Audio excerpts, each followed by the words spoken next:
All right, so today we're going deep, really deep, on something that you'd think would be pretty straightforward. Yeah, you'd think so, right? I mean, we're talking about, being born in America. Yeah. Like, where you're born. You'd think that would be a simple thing. You're born here, you're American. Exactly. Totally. Supposedly. Well, that's the whole thing about birthright citizenship, which is what we're diving into today. And it's not as cut and dried as you'd think. Oh, not at all. We're talking about the idea that if you're born on U.S. soil, boom, you're a citizen. Doesn't matter where your parents are from, what their status is. Right, it's automatic. Automatic, based on the 14th Amendment, but whoo boy, has that been challenged and debated. It's become a real hot-button issue, especially over the last, decade or so. Definitely.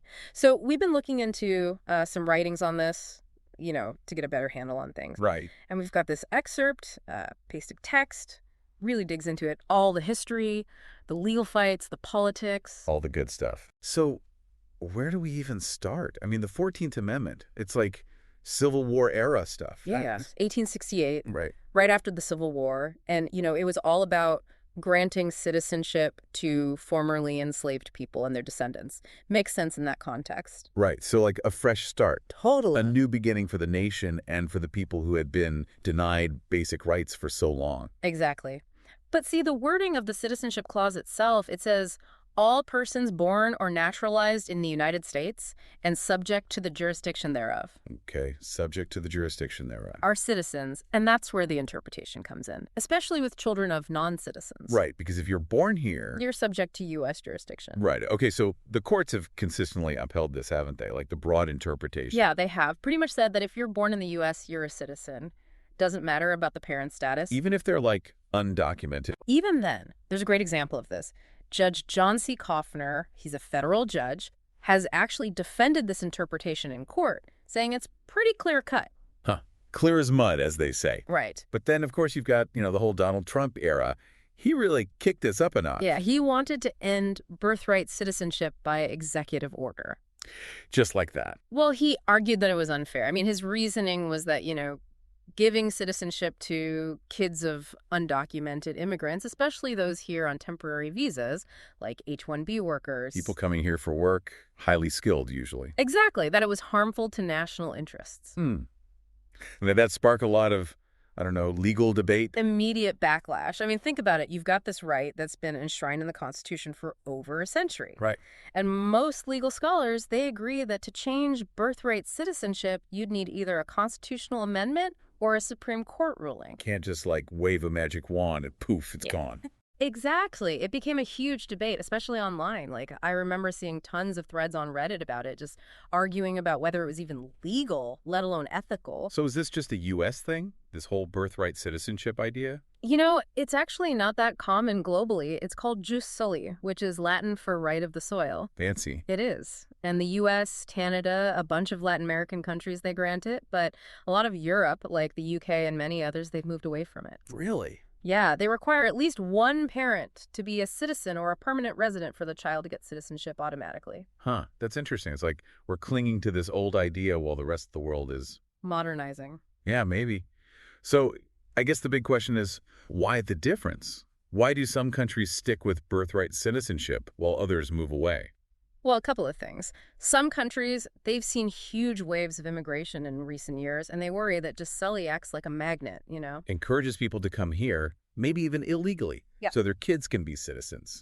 Exactly. Plus, some places, like in Europe, they want to have similar laws across the board. Like if you're in the EU, you've got consistent rules. Makes sense. So you've got to wonder, right? I mean, the 14th Amendment, it's from a different time, a different America. Absolutely. It was ratified just after the Civil War when the country was redefining itself.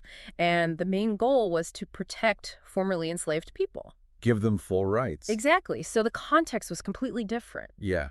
But it doesn't mean it's not relevant today. I mean, have there been legal challenges?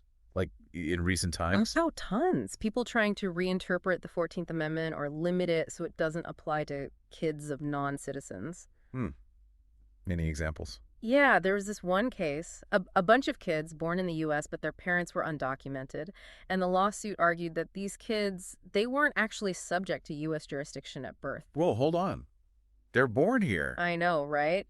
But the argument was that because their parents were here illegally... It somehow nullified their birthright citizenship? Yeah. That was the claim. So what happened? The courts threw it out. Said the 14th Amendment is pretty clear. Born on U.S. soil, you're a citizen. Case closed. Wow. So much for that argument. Right. But it shows you how much this issue is contested. Definitely. And it's not just in the courts. This whole birthright citizenship thing has become a real political football. Totally. You see it all the time. Yeah. Democrats often seem to be in favor, saying it's core to American values, equality, inclusion, all that. Right. But then you have some Republicans who see it as a loophole. Like, it's encouraging illegal immigration. They want to reform it. Tie it into the whole immigration control debate. Exactly. So it's not just about legal technicalities. It's about, like, different visions of what it means to be American. It's about belonging. Exactly. And that's where the human side of this comes in, like Usha Vance, you know? Senator Vance's wife. Yeah, she's an immigrant herself, and she's talked about how tough it is for immigrant families, all the stress and uncertainty around these laws. That's going to be tough. I mean, imagine not knowing if your kids are really secure here. It adds a whole other layer of complexity to the debate. Makes it more than just a legal or political argument. Definitely. So I guess what we're seeing is that birthright citizenship, it's not just some dusty old law. Right. It's tied up with everything about America. Identity, who belongs, what it means to be a citizen. And whether that still holds true in a country that's constantly changing, it's something we all have to think about. Big questions, no easy answers. Well, that was quite a deep dive. Hopefully folks listening will have something to chew on after this and maybe do some exploring of their own. This is a conversation that needs to happen. Thanks for joining us. Thanks for having me.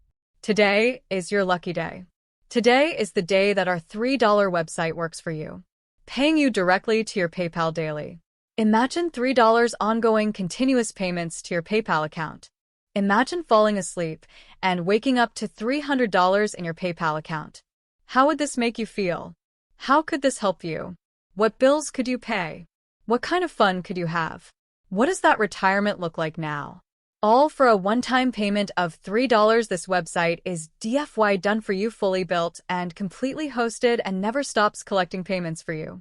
You have spent $3 on coffee on a regular, but that coffee won't help you create multiple streams of income. Click the link below.